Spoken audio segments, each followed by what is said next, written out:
Jai Hind, this is Siddharth and I welcome you to the DTL, your one-stop platform for all your defense knowledge and inquiries. So आज हर एक भारतीय के लिए बहुत एक खुशी का दिन है। DRDO ने हमें सरप्राइज किया है। नॉर्मली हम सरप्राइज की अपेक्षा इसरो से रखते हैं, लेकिन इस बार सरप्राइज करने का काम DRDO ने किया है। DRDO ने अभी अनाउंस किया है कि उसने ब्रह्मास्त्र नाम की लॉन्ग रेंज एंटीशिप मिसाइल का परीक्षण APJ अब्दुल कलाम आइलैंड पे किया है। हालांकि ये परीक्षण नवंबर 2023 में हुआ था, लेकिन घोषणा अब हुई है। लॉन्ग रेंज मैंने बोला तो इसकी जो रेंज है वो 12,144 किलोमीटर प्रति घंटा के हिसाब से ये जाएगी। मतलब ये दिल्ली से वॉशिंगटन सिर्फ 1 घंटे में और दिल्ली से बीजिंग सिर्फ 45 मिनट में जा करके अपना काम करके आ सकती है। ठीक है, अगर अपन इसको और स्क्रूटनाइज करें तो इसकी जो रेंज है 3.37 किलोमीटर प्रति सेकंड के हिसाब से है। ठीक है, अब मैंने इसको हाइपरसोनिक बोला है, इसका मतलब ये 10 से लेकर के 12 मार्क्स के ऊपर की स्पीड इसकी रहने वाली है। अब मार्क का मतलब मैंने आपको पुरानी वीडियोस में बताया था कि स्पीड ग्रेटर देन साउंड, कि अगर मैं 10x की बात कर रहा हूं, 10 मार्क की बात कर रहा हूं, तो इसका मतलब होगा 10 गुना ज्यादा स्पीड आवाज से। तो ये एक बहुत बड़ी उपलब्धि है, क्योंकि ये उपलब्धि सिर्फ और सिर्फ अमेरिका के पास थी, रशिया के पास थी और चाइना के पास थी। अब भारत भी इसमें शरीक हो गया है और अमेरिका और चाइना बिल्कुल परेशान हो गए हैं इस न्यूज से कि इंडिया ने लॉन्ग रेंज मिसाइल बना ली है। हालांकि चाइना हमें हमेशा डराता था, लेकिन अब डराने की बारी हमारी है।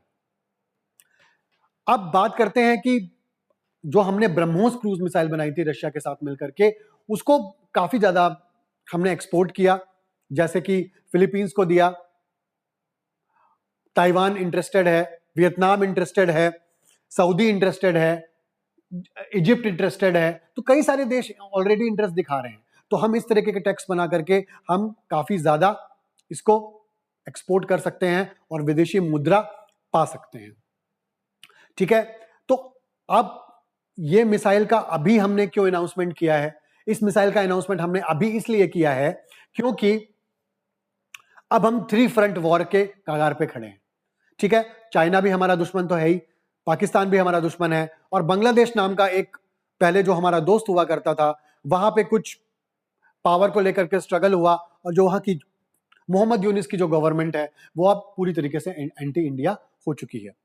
पाकिस्तान के साथ उन्होंने हाथ मिला लिया है और ISI चीफ जो पाकिस्तान के थे वो अभी बांग्लादेश में देखे भी गए हैं बॉर्डर एरियाज का निरीक्षण करते हुए।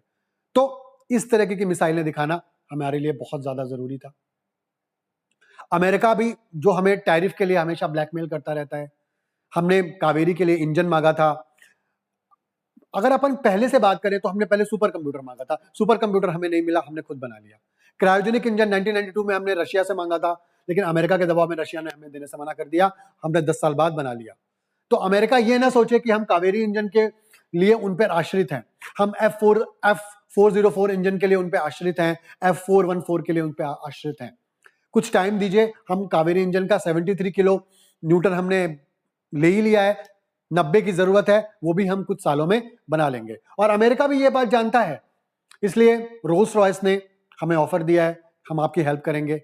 फ्रांस का जो सैफरन है उसने भी हमें ऑफर दिया है कि हम आपकी हेल्प करेंगे।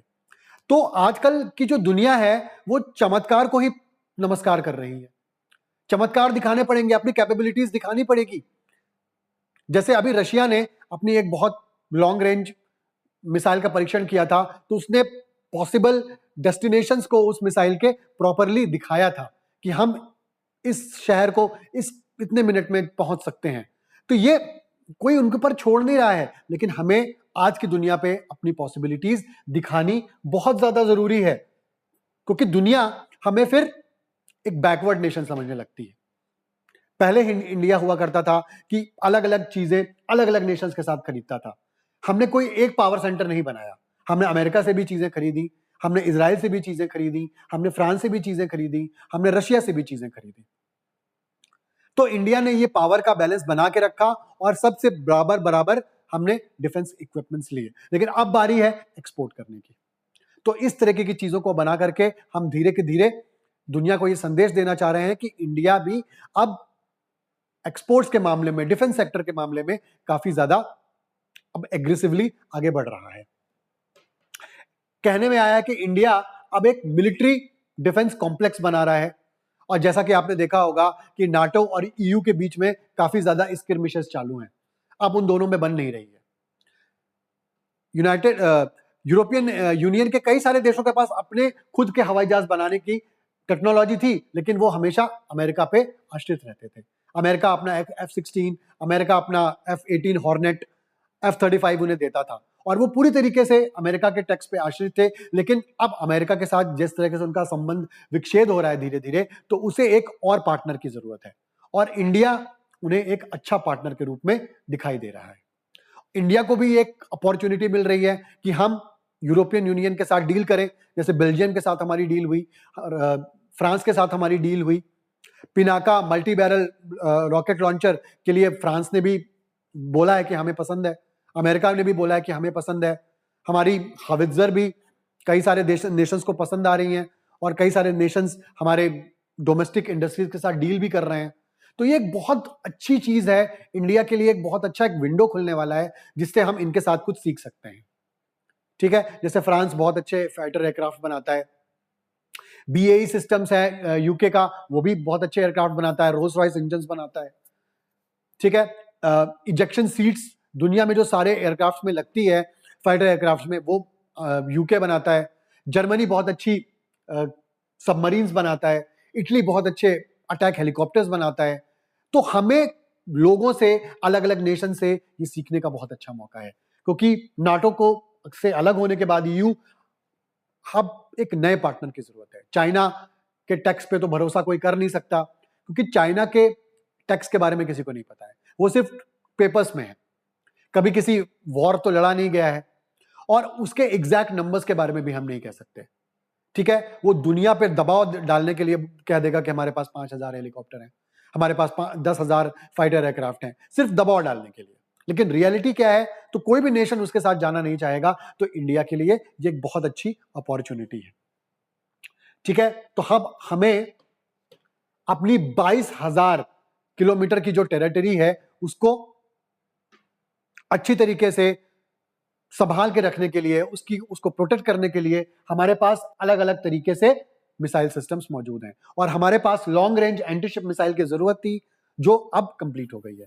तो हम किसी भी अपने न्यूक्लियर सबमरीन से या एयरक्राफ्ट कैरियर से या किसी डिस्ट्रॉयर से या फ्रिगेट से आसानी से हम ब्रह्मास्त्र को लॉन्च कर सकते हैं। ठीक है, जो हमारे नापाक नेबर्स हैं, ढाका हो गया, बीजिंग हो गया, इस्लामाबाद हो गया, एक बटन से हम उनको नस्ते नाबूद कर सकते हैं। हालांकि इंडिया की जो पॉलिसी है कि वो पहले वॉर नहीं करता, लेकिन एक कोट है कि आपको वॉर से अगर बचना है तो हमेशा वॉर की प्रैक्टिस करते रहिए। पीस का एक ही तरीका है कि आप हमेशा युद्ध की तैयारी करते रहिए, क्योंकि कमजोर को ही लोग दबाते हैं।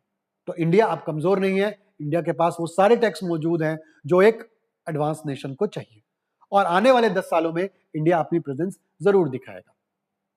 तो जुड़े रहिए आप DTL के साथ, ऐसे ही वीडियोस के साथ, और सबको कंग्रेचुलेट करिए, कमेंट सेक्शन में भी कंग्रेचुलेशंस करिए, और हमारे साथ ऐसे ही वीडियोस के लिए जुड़े रहिए। Till then, stay healthy, stay fresh, and Jai Hind, जय भारत।